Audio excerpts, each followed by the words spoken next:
What's up, everybody? Brock1 hitting you with another video. I know I've been away from the game for a while. I apologize for that. But if you've been rocking with me for a while now, you know I never give up, I never quit, and it's never too late to start anew and start fresh. So let's go.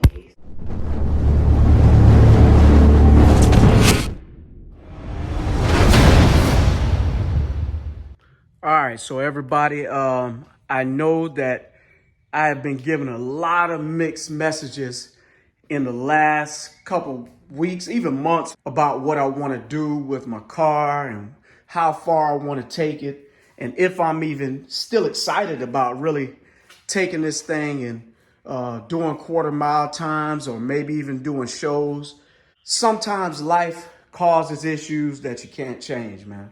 If you've been following my channel, if you follow me on IG or have any correspondence with me, you know that in 2021, I broke my elbow.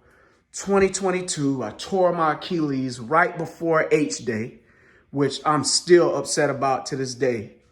And then to put the icing on the cake, on just this past in early February, I caught COVID, and that took me out of the game for about 2 weeks. So, and if you haven't had COVID, man, I'm telling you, it's very nasty. I never have been sick like that. You know, I had 103-degree temperature. I had the chills. It really takes a toll on your body if you're not doing what you need to be healthy.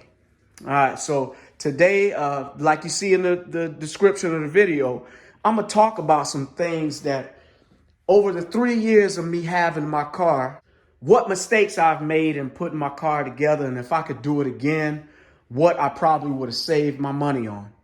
And the sad part about this whole situation is I've been working with D-Rob as a tuner for a long time, and he was giving me good information, man. I cannot knock the fact that he was trying to keep me away from buying stuff that in the end would probably end up being a waste of money and I would regret. So long story short is I'm here now. So I want to go ahead and share this stuff with you.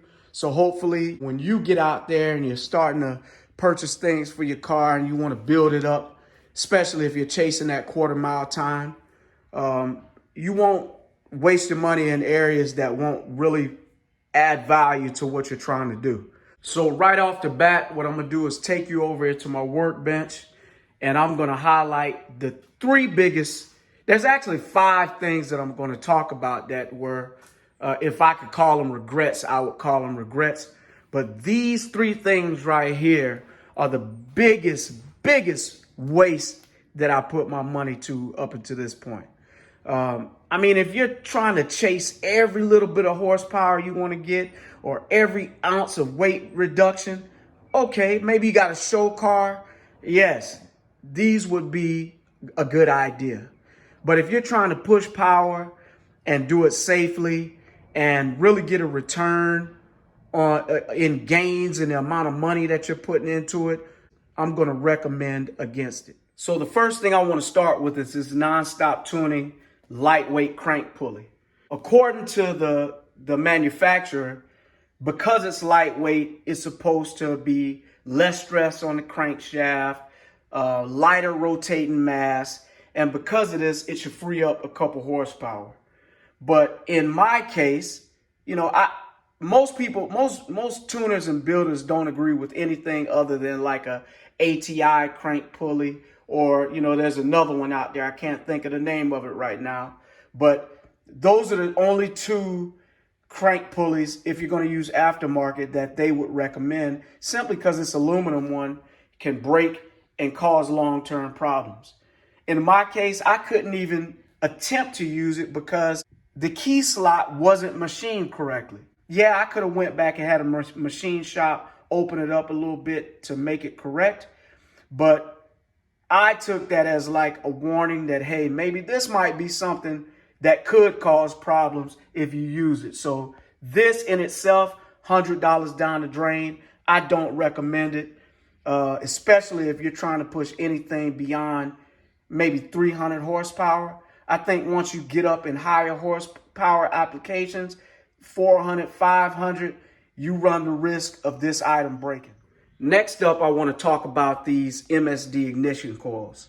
Now, most of you know these originally came out specific to the FK8, but if you've been around a while, you know that the FK8 and CV2 chassis share some of the same components, with this being one of them. Now, most people will tell you MSD is just Chinese junk, and you shouldn't waste your money on them. And I don't know if that's 100% true, but I can tell you that I used to argue in support of these for a long time. But as they got older, I felt like they were starting to cause misfires in my car. I would definitely have to send these to somebody else and let them test them just to see if I was correct, or I finally let the opinion of other people get to me and, kind of scare me off from using them. But they're supposed to increase the spark, based on higher voltage output. But once again, I have not had any solid proof that these ignition coils are worth the $200+ that I paid for them. One thing they did do is, if you have a show car or you got the red valve cover, yes, they definitely look good.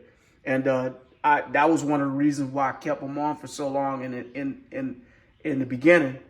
But in the end, I ended up going back to the OEM coil packs, which are Bosch. And up until today, I haven't had any issues with them.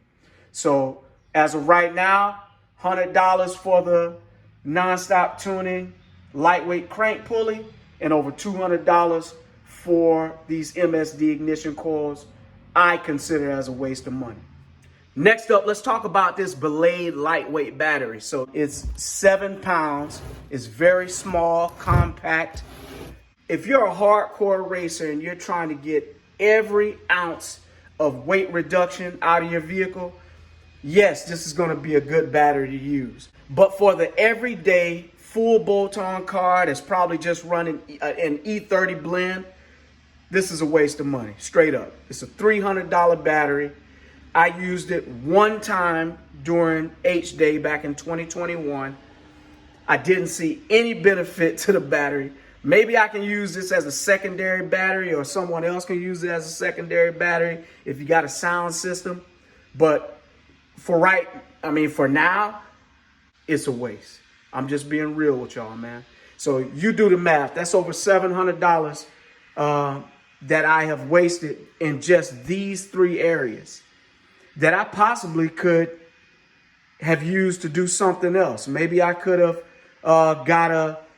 put that money towards a free-flowing exhaust, which originally we thought wasn't a restriction, but now that people are making 500 horsepower in the cars, a 3-inch exhaust might really be a better deal for you. So 1, 2, 3, waste of money. Let's go to my next area that I feel like if I could do it again, I wouldn't have went this route. And yes, I'm going straight to the car, and we're going to talk about these Indy 500s. I don't care what anybody tells you. If you're making anything over 400 horsepower, these tires are not going to stick. They're hard as bricks. And that's why I do have a new set of tires that I have going on. Hopefully soon. I've just been too lazy to do it. I got a regular all-purpose tire for the rear.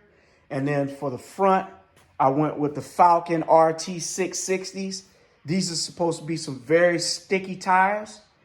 Of course, I won't know until it warms up a little bit more and I can get them on. But I think these, even if they don't perform like they're being advertised, I think they'll be a lot better than the Indy 500s that I have on right now. All right. So let's go a little bit further. Let's take a stroll over here. Let's talk about these seats. And I just sold the brackets to these seats. There's some And by the way, I gave a very good deal on those brackets. They're specific to the Accord. They're made by Planet. Very good quality, expensive. I gave the guy who bought them a hellified deal. So, but with those gone, I still have these seats. Originally, I wanted to go with a peanut butter interior with the lightweight race style seats because I thought I was going to be doing a lot more track time, and with all the stuff that's happened in between, it kind of changed my plans. So another wasted opportunity to spend money somewhere else where it may have been more beneficial. So these seats, I think I paid, they were a deal. They weren't expensive, don't get me wrong. They were like $300. I got them either on eBay or Amazon, but they've been sitting on my garage for almost 2 years. So that's $300 wasted. 300, which is 700, over 200. So now we're up to almost 1,000 with the nonstop tuning crank pulley. You're over $1,000 of wasted money that I could have used somewhere else and possibly got my car in a better position. So thank you for watching. I like your feedback, and it definitely keeps me motivated to keep putting these videos out there. Don't forget to like, share, and subscribe. F Brock 1, y'all. I'm out.